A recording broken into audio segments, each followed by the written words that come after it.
Reflections with theologian Father James Bacik, lecturer and campus minister at the University of Toledo. I mean, I'm fascinated by the corporations who sort of break the flow chart in places and say you have greater autonomy here. It isn't even always totally clear who you report to or where you fit in the flow chart, but you have that kind of creativity and autonomy, and sometimes they find those are the people who are doing their best work. Today on Reflections, Father Bacik talks with Mr. Robert Anderson, an organizational and leadership consultant. The topic of this week's Reflections is leadership and empowering others. And now, here is Father Bacik. Well, Bob, I remember reading a paper you wrote one time called Developing Leadership, a Christian Perspective, a very fine paper. I learned a lot from that. I also was critical of it in some places, and my criticism, I think, represented part of an ongoing problem when I read the leadership literature these days and try to apply it to the Christian perspective. I'm always interested in what sets the framework for the discussion, whether the Gospels are going to set it, whether the work of the theologians will be the overarching outlook on leadership, or do we take some of what I consider to be more utilitarian techniques developed within the corporate community. I think very often these days the church ends up latching on to ideas about leadership from the secular world, especially the corporate sector, and I'm not always sure it just works that smoothly. So I want to talk with you about leadership, and maybe some of those ideas will come out, but my dominant sense is the paper that I read that you did, has marvelous ideas in it, and I know that's really been an interest of yours, so I think we're ready to talk a bit about leadership. You want to say anything just to begin with by way of introduction about this interaction between what we're learning in the corporate world and the kind of things that go on in the church? Because I think you see some important linkages along that line. I do. I think that one of the things that I notice when I work in the corporate world is how hungry people are for ways to live out the message in the bureaucracy, and that for some it's a brand new thought, and so I'm critical of the church in the sense that it has not really developed. At least I haven't found it developed well an articulate philosophy of work or spirituality of enterprise and work that's compelling for people in the midst of large systems, and so to me that's what the leadership empowerment question is. It's a way of helping people live an authentic spirituality in the midst of the large systems, whether they be a church system or a small family system or a large corporate bureaucracies. Mm-hmm. Well, you've used the word bureaucracy there a number of times, and when you say that, I think of the image that comes from Max Weber, the great sociologist, who talked about the iron cage. Mm-hmm. The iron cage was his way of understanding the bureaucratic structures that began to imprison us in the modern industrial period. Yeah. And I think that image probably captures much of what people feel about working within large structures, or maybe even smaller structures, that they often feel constrained. They feel that leadership is out of touch with them. They think that, well, I have nothing to say about it. I mean, we think of somebody working at McDonald's, for example. I mean, you don't exercise creativity in fixing a hamburger. Sure. I mean, the whole thing is structured for a division of labor, and you'll be able to give fast service because no one thinks about it. And it's all worked out very carefully and efficiently. And I think, while that might be a very mundane example, I mean, I think we see the iron cage syndrome at work in churches and in universities, in all of our large systems, it seems to me. You're right, and what the most painful part of the work that I do, and what I do a lot is a consultant, do seminars in the midst of large systems, and the hardest piece of that work for me is to continue to go to see and to experience and to empathize with the deep desperation, the sense of powerlessness, the sense of meaninglessness and hopelessness that I find in the work world, in people's lives. It's hard to get on with anything when you're in that kind of situation and frame of mind. It's hard to get up in the morning and go to work. I mean, I remember talking to someone recently who was saying that the place where they worked happened to be a school was just draining to them. I mean, just to get up and go there because they weren't happy with the way it was being run, and all the structures there and all the systems there really debilitated them. It enervated them. They came away tired. More tired than their work would make them be because they felt like they were fighting a system through the whole time. There's the iron cage. They're trying to break out of it, and it takes a lot of energy to break out of that. And you're looking for support and strength, and not finding it it's not provided often by the leaders, and their people feel bad about it. That's the dilemma, is that to wait. This is where empowerment becomes, which is our topic, becomes central to this question of leadership, because to wait for the culture to change, to wait for the system to change, is to wait forever. And there's a lot out there about the culture right now. We're reading a lot about it, and I have a friend, Peter Block, who's written a number of books, Empowered Manager being one of them. What was the title? The Empowered Manager. The Empowered Manager. Yeah. It's a great book. Haven't read it. A great book. And his basic notion, one of the things that he says, is that culture has become the cop out of the 80s, is that it's become the excuse for not acting. The basic notion is we've got to wait for the culture to change in order to be great, in order to live out our vision, in order to be.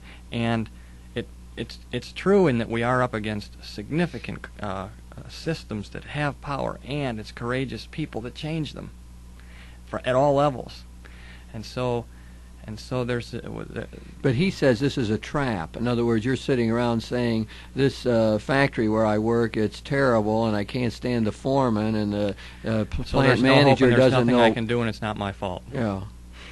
No hope, not my fault, nothing I can do. And as soon and therefore you're paralyzed. You end up doing nothing. Right. And there is leverage, there is power, there is most often room to maneuver where I can begin to act out and create around me some of what really matters. So we don't want to downplay the strength of systems and institutions to influence our behavior and our attitudes and perspectives. I mean, the culture is pervasive and strong. The question is, are you going to let it paralyze you or not? Are you going to simply be a cog in the machine? I suppose that's the other image that the bureaucracy is often given to us, the cog in the machine. That the machine is just moving, we're going around, and we have a very minor functional role to play, but we're not important as persons. We're not important in terms of our creativity or what we can offer. We're not really called upon to say, how can this whole thing run better? But we simply are asked to keep playing the role of the cog in the machine. And again, I think that is very enervating for people, and it brings a sense of boredom to life and a sense of meaninglessness, as you suggested before. I absolutely agree, and a large chunk of my work is about helping organizations rethink those systems and to create more freedom, more space.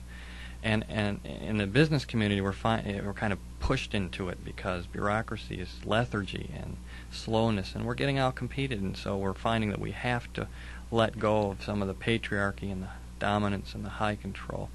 Now, within the church, if you apply that in the church, I mean, you're finding a certain impetus coming from many people in the parishes who are saying they want to move beyond those bureaucratic structures. And I think some of the surveys done lately show that people, one of their great interests is to have some say in how the parishes work, that they don't want it to just be told what to do. They want to have a sense of responsibility, and I think the key phrase is ownership these days. They want to have a sense of ownership of that parish and have some sense of playing a part in where it's going and how it operates. And again, you see them wanting to break out of that bureaucratic authoritarian mold and to be a more lively participant, one who really can use creativity and use one's own native talents in order to create a better situation. And there's a lot that pastors, corporate leaders, organizationally, politically, can do to create the space that allows for that. So that becomes the great role of leadership. And we could extend that to family life too, couldn't we? Although you don't see bureaucratic structures so much in family life, but what patriarchy. You see patriarchy, and you see routine, taking over, a deadening routine, That's right. being in a rut.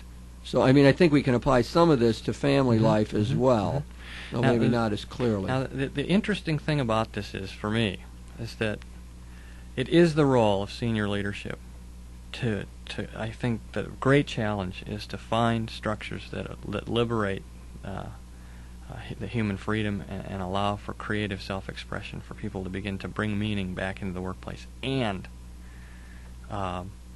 that's not enough. I've been in systems where, and I'm working with an organization right now where you could not find a more committed Christian, empowering leadership, senior leadership group. I've never met a group this, and the people at the bottom feel helpless, and so there's it's not working, in other words. Well, it's beginning to. We're early on in the change effort, but the other side of the empowerment question is, and the frustration of people who have tried to experiment with empowering others, is that you take the horse to water and you open the doors and people don't want to walk through. The horse doesn't want to drink, and so the other side of it is beginning to claim my own power. Is that the middle manager or the lay leader in the parish confronted with this system can say, well, I have to wait for the pastor to have a transformation. Who's going to do that for us? And that is to be disempowered. It's looking for the power outside of myself rather than to say I'm the vehicle. That there's a role for me here to be part of the evolution, part of pushing on these structures to the extent that I can have influence. I can't, as a first-line employee, change the pay structure of the organization, but I can talk to my supervisor about how I'd like things to work in terms of involvement or participation and things like that. And so it's taking the responsibility and the leverage that I do have and moving with it. Okay, I see two major ideas in what you were just saying there that were worth pursuing in my mind. And one is that you talked about the senior leaders, the people more at the top, trying to set up structures and systems and organize the whole operation in such a way as to empower people. And then you're talking at another level about people grabbing hold of some power and seeing their own strength. So let's stay with the first one to begin with, and I think then maybe we could get to how they interact in some ways. But so part of it is the reform of systems. I don't think there's any doubt about that. The reform of institutions is a crucial part in trying to empower people, and that's leadership has many roles. I think one of the important things leaders do is to provide a vision, like where are we going to go? What's the dream that's going to move our organization forward? But then now we got to create structures so we can move towards embodying that division. And half of the vision, part of the vision is the values, the meanings, the higher aspirations, the results we want to create, the kind of future we want. And half of the vision is a picture of the system. Here's what we're going to put in place. Here's how it's going to work. Here's what it's going to look like inside the guts of this parish, so that we create the kind of culture, the kind of organization that reflects my values and the things that really matter. Okay, what sort of systems are we going to have in institutional structures? I mean, if we look at the church, for example, I mean, we see things like parish councils being created, where people are able to talk about where they want the parish to go, and various committees try to implement it and so on. That seems to me to be one step in moving in that direction. We look at the corporate world, what I see is, at certain levels, there's a lot of decentralization. I mean, I'm fascinated by the corporations who sort of break the flow chart in places and say, you have greater autonomy here. It isn't even always totally clear who you report to or where you fit in the flow chart, but you have that kind of creativity and autonomy, and sometimes they find those are the people who are doing their best work. The movement in the corporate world is more and more toward self-management, which takes many forms, and it's turning over the task of managing the work system to the workers. You have just incredible experiment at Johnsonville sausage factory, where you've got people, first-line employees, doing all hiring, all firing, all performance review. When you say first-line employees? People that make the sausage. And they have a say in who comes to work side by side with them? Not a say. They hire. The supervisors have no influence. Really? That's an extreme example of self-management. And does it work? It works. they're responsible for budgeting, they're responsible for training, they're responsible, and the role of manager in that organization is coach, is developer, is a teacher. And example, how would it? So they're going to hire. How's the coach or manager going to work here? What's he going to do? What they've done is train the team how to interview, train them how to look for what they want, and the team does interviews, and they work side by side with a person, and they make a decision: do we want to have you be a part of this team?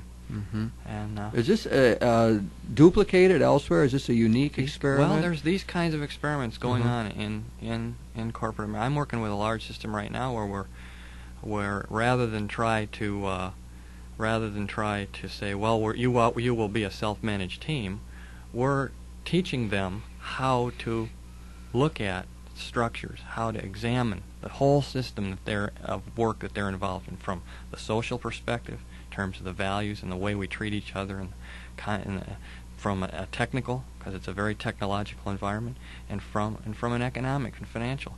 And they're looking at the whole system, and as a group. And this is not a senior leadership. This is like a cross section of the whole system. They are redesigning it from scratch, saying, look, if we can create this system the way that we really want it, so that it creates the kind of results we want, appropriate technology, and a good social system that allows us to grow and develop and flourish and reflects the values of how could we put it together in a way that's more the way we want it. So you have this kind of stuff going on. So what we're finding out is that by empowering the ordinary individuals within the organization, the whole organization is going to flourish and do better. That's right.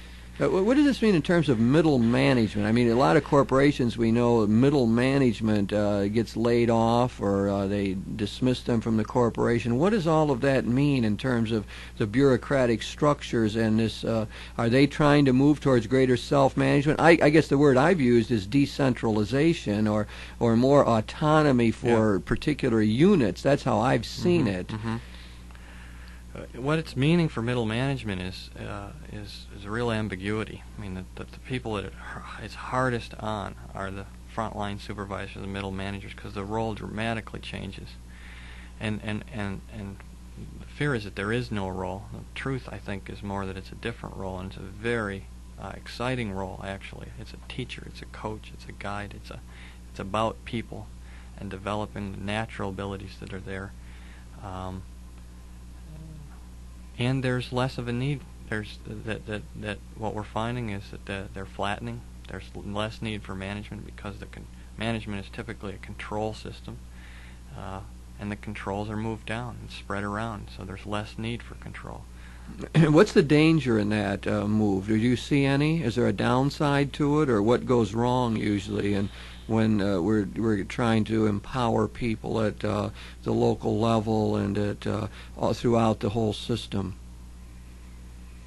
The fear, I think, is that, and it comes down to a basic assumption about human nature. The fear is that they'll sell out the organization to undermine it. They really don't have the interest of the organization at heart. And however, in the corporate world, business world, I mean, they do in terms of keeping their jobs and making the company more productive and improving and another way of looking at it is that people really do want to excel, and they want to be a part of something great, and that there's a part of us which really does yearn for creating meaningful kinds of experience. So let me point out something a person told me about parish councils. Back when they first started in the church, to move to the church structure for a minute, he said, don't have a parish council. This is an expert on management techniques that I really respected a great deal. He said, your problem will be this. He said, when you bring people in to be members of a parish council, you are sometimes asking them to do something they're not qualified to do. That is, to have a whole vision of what the parish is about and a good sense of how it's all supposed to operate. And they will get frustrated then that they will be called upon to make decisions about things that they really don't have adequate knowledge about. Yeah. And he says, whenever you've got that situation, you will just create greater frustration and difficulty. He said, that really is not the way to go. And he said, never in a parish ask people to do things, one, that they're not qualified to do, and two, that they're really not all that interested in doing. Yeah. And he says that you will just make people upset and angry. He said, you've got to work at it the other way. He says, find things that people are competent in and that they really have an interest in, and then put them in charge of it. His idea, you empower them, and then maybe if they need to read a book about what they're supposed to do, fine. So you get people, say you got a trained psychologist in your parish. Well, the idea isn't to get him on a parish council where maybe he doesn't really know the overall operation, but let him run your marriage course or something, so that he knows which he knows a lot about, and he can invest his energy, and then you try in one way or another to empower him. You encourage him, help him to do it, suggest some readings about the theology of marriage that might enrich his ideas and so on. There was a concrete example of how this man told us that he thought parishes ought to be structured. I think you're right. I think the danger is of this empowerment notion is to think that you can just turn it over, kind of willy-nilly, and that people will have they'll rise to the occasion. So there's two sides. One is that we tend to sell people short, that senior people look down and they sell short the capabilities of others.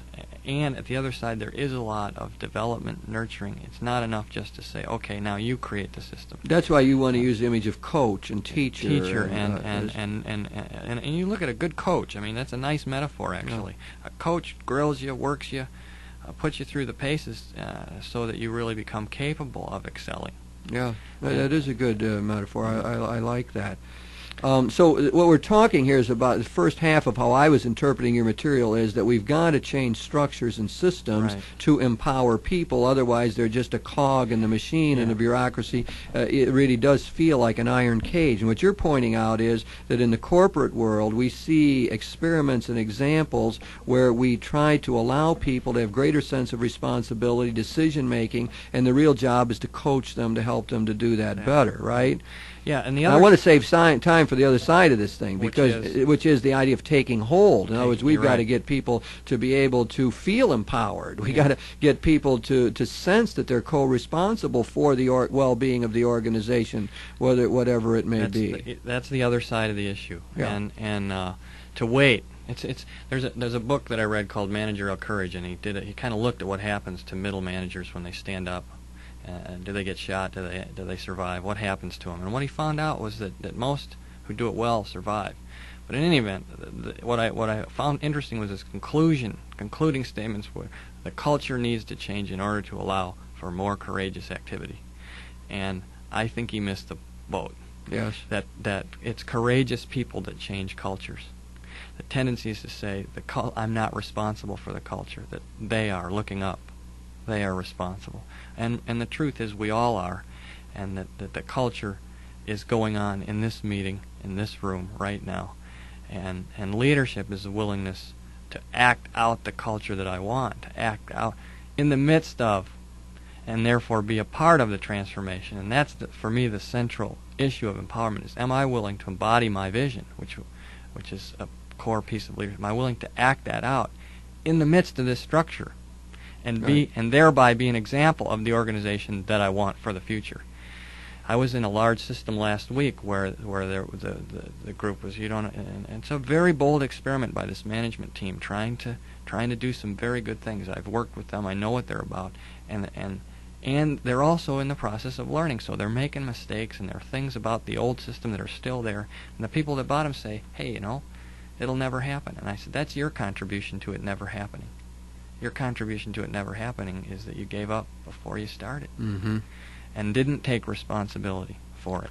Now let me put another element into all this. You've put the emphasis on you as a person in the organization. You must take hold and so on. Now I'm going to say that the person who is somehow working with you and is in a higher leadership position within the organization, part of my job now is to empower you. That is, I have to be able to teach you. I have to give you a sense of this vision that is governing our organization. I take it to the pastor of the parish. What the pastor pastor of the parish has to do is to keep calling people forward. You have to keep telling people, you are responsible for this well-being of this church. You are the one that's got to make it work. By baptism, you have been made a member of the church and a member of the body of Christ. By confirmation, you've been initiated into the whole process to act as a mature person. You're an equal member of this as much as I am. Mm-hmm. And so I've got to keep articulating that. I have to call people forth. You've been in the habit of being passive dependent in this organization. You've got a long history of that. Now I have to challenge that. I have to say, well, okay, I understand that. That's how you were trained, and that was the expectation of leadership. But we got a new ball game here. We can't make it in this parish without you. We need you to take hold now. We need your talents, figure out what they are, your gifts, and come forward. I invite you to come forward and to be part of this larger organization. Make your own contribution. Yeah. So I'm seeing the job of leadership as being a very direct and clear effort to empower others, and articulate it in that very way. I want to empower you so you can be all you can be. You can contribute to the well-being of our parish. Then we're going to have a more vital parish. I agree, and there's the word empower you is problematic because I really, there's nothing I can do to empower you directly. But your image of call forth, I like it. It's an enabling function. It's that I'm a coach. I'm going to confront you on your dependency. I'm going to push you on the areas where you're cautious. I'm going to ask you, well, what's your vision? What do you care about? What do you want this parish to stand for?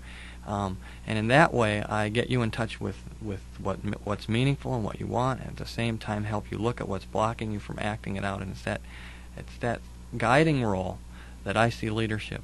To think that I can somehow empower you is a misnomer. That it's the person who empowers themselves coming into their own sense of what's meaning and what's blocking them from pursuing it. And the role of leadership really is to confront people with their own responsibility for their power and to help them claim it, to help call it out. I see a sort of dialectical relationship between those two. I think the leader needs to call that forth, but eventually the empowerment is going to come from within the person. That's based on our whole theology of the Spirit, that all of us possess the Holy Spirit. Well, Bob, we've been talking about leadership and empowerment in all kinds of organizations, the work site, and in the family, and in the church. And what we're seeing is that we've got a bureaucratic problem, an iron cage that holds many people down. Now, we got to break through that. How are we going to do it? We're going to do it part through institutional changes, through structural improvements, which break up the tight centralized control and allow people to take hold. The other thing we have to do is try to empower people, get people to know their own talents and gifts so that they can come forward and make their contribution to the well-being of whatever system they're in, be it the corporate world, the labor union, the family, or the church and parish.